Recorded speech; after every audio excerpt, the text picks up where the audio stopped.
సంధ్యారెడ్డి గారు అయితే గతంలోని అనసూయకి సంబంధించిన జరిగిన ఘటన ఏదైతే ఉందో దానికి సంబంధించి ఇవాళ నోటీసులు కూడా ఆవిడకి ఇవ్వడం జరిగింది. అయితే నోటీసులు తీసుకోవడానికి కూడా రావడం జరిగింది. మరి పోలీసులు ఏం చెప్పారు, ఈ కేసు ముందుకు తీసుకువెళ్లే ప్రయత్నం వీళ్ళు ఏమైనా చేస్తున్నారా, అండ్ కేసు కూడా ఆజాద్ గారు టేకప్ చేసినట్టు కూడా తెలుస్తోంది. సంధ్య గారు ఆల్రెడీ మనం ఇష్యూ గురించి మాట్లాడుకున్నాము.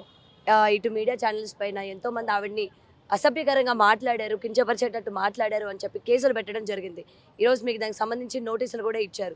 సో మీరు వెనక్కి తగ్గే అవకాశం ఏమైనా ఉందా, లేకపోతే నెక్స్ట్ ఎలా ప్రొసీడ్ అవుతున్నారు? లేదండి, నేను డెఫినెట్గా వెనక్కి జరిగే వ్యక్తిని నేను కాదు. మా మీద ఎఫ్ఐఆర్ నమోదైంది అన్న రోజు మీకు చెప్పాను. నేను కేసులకు భయపడే వ్యక్తి సంధ్యారెడ్డి కాదు.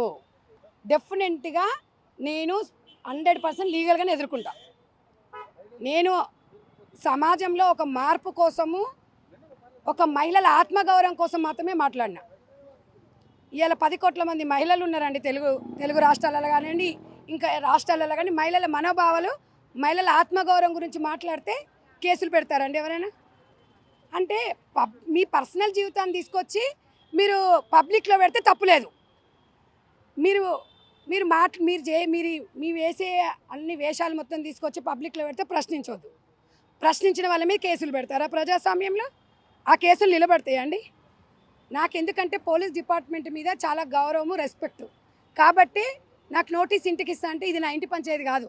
ప్రజాస్వామ్యంలో మహిళల ఆత్మగౌరవం సమస్య ఇది అని చెప్పేసి నేనే పోలీస్ స్టేషన్కి వచ్చి, నేను మా అడ్వకేట్ గారితో వచ్చి నేను నోటీస్ తీసుకోవడం జరిగింది. వివరణ ఇవ్వమని చెప్పారు. డెఫినెట్గా వివరణ ఇస్తా.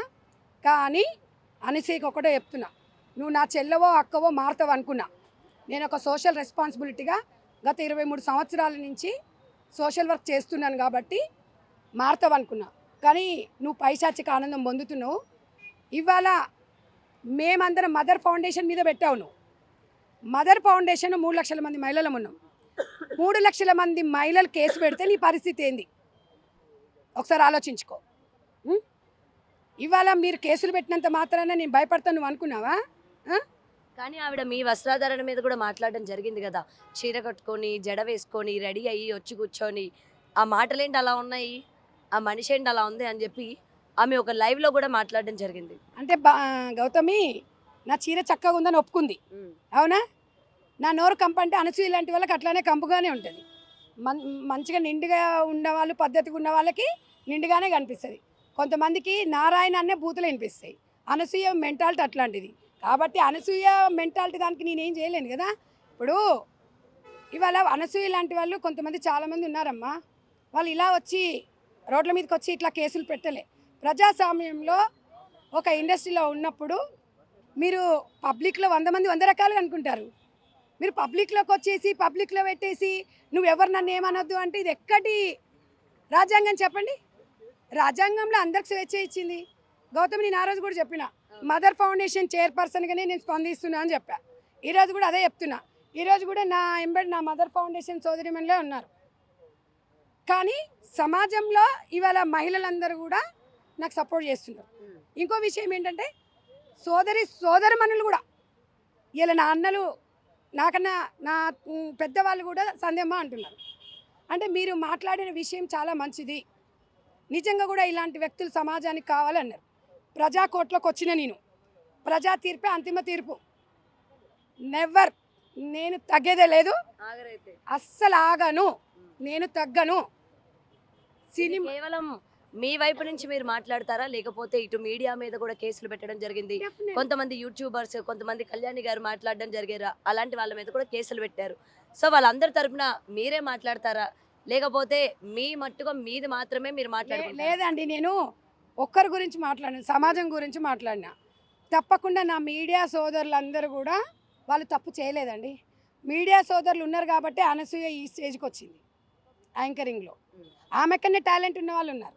భగవంతుడు ఆమెకు ఒక మంచి అవకాశం ఇస్తే ఈరోజు ఈ రకంగా మాట్లాడుతుంది.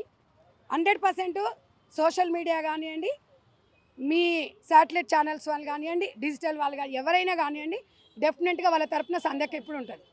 ఎందుకంటే ఒక మగపిల్లలైనా కూడా ఇవాళ సమాజంలో వాళ్ళు రెచ్చిపోలేదు. ఒక బాధ్యతగా మహిళల వైపు, మహిళల ఆత్మగౌరవం వైపు నడిచిన డిజిటల్ మీడియాని ప్రశ్నించింది అంటే తన ఆత్మ పరిశీలన చేసుకోవాలి. ఇవాళ సమాజంలో నిండగప్పుకోమంటే కేసులా?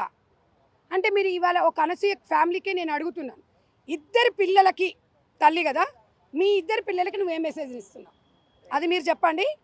మహిళల ఆత్మగౌరవం కోసం సంధ్యక్క ఎంత దూరమైనా పోతుంది, ఏదైనా ముందుకుంటుంది. మీరందరూ కూడా నాకు సపోర్ట్ చేసినందుకు 2 తెలుగు రాష్ట్రాల మహిళలందరూ కూడా ధన్యవాదాలు తెలుపుకుంటున్నాను. నాకు కోర్టు మీద నమ్మకం ఉంది. మా కోర్టు అడ్వకేట్ ద్వారా తప్పకుండా న్యాయంగా ఎలా ముందుకెళ్ళాలనేది కూడా మీకు భవిష్యత్తులో చెప్తాం. For more videos like this, subscribe Big TV channel.